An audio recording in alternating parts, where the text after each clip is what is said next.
12 वाजल्यापासून इथे मी कामधंदा सोडून इथे येऊन बसलेली आहे, पण माझं नाव याच्यात कोणीच लिस्टमध्ये नाही। मजोळ आधार कार्ड हे सगळे पूर्ण कार्ड आहेत, मजोळ पॅन कार्ड आहे, आधार कार्ड आहे, मतदानाचं कार्ड आहे। मी पूर्ण मतदान नेहमी करते। याच्यापूर्वी केव्हा मतदान केलं होतं तुम्ही? मी पूर्णच याच्या लोकसभामध्ये नेहमीच करते, कोणते बी मतदान असलं तरी करते। आतापर्यंत जेवढ्या निवडणुका झाल्या तुम्ही त्याच्यामध्ये मतदान केलं? पहिल्यापासून मी काही हरकत नाही, पण मला सांगा की नेहमी करते। पण आता आम्ही काय करायचं? आम्ही सकाळपासून इथं बसलेले, आम्ही पाणी नाही, काहीच नाही, सकाळपासून आम्ही वाट्यावर बसलेलो आहोत। काय करावं? मतदानचा ते हक्क कोणाकडे बाजवणार?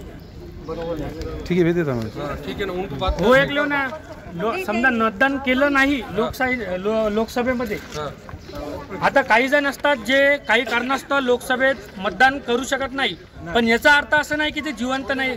त्यामुळे त्यांचं मतदान यादीतून नाव वगळणं हे खरंच चुकीची गोष्ट आहे आणि ही फार गंभीर बाब आहे। याच्याकडं खरंच प्रशासनाने लक्ष द्यायला पाहिजे।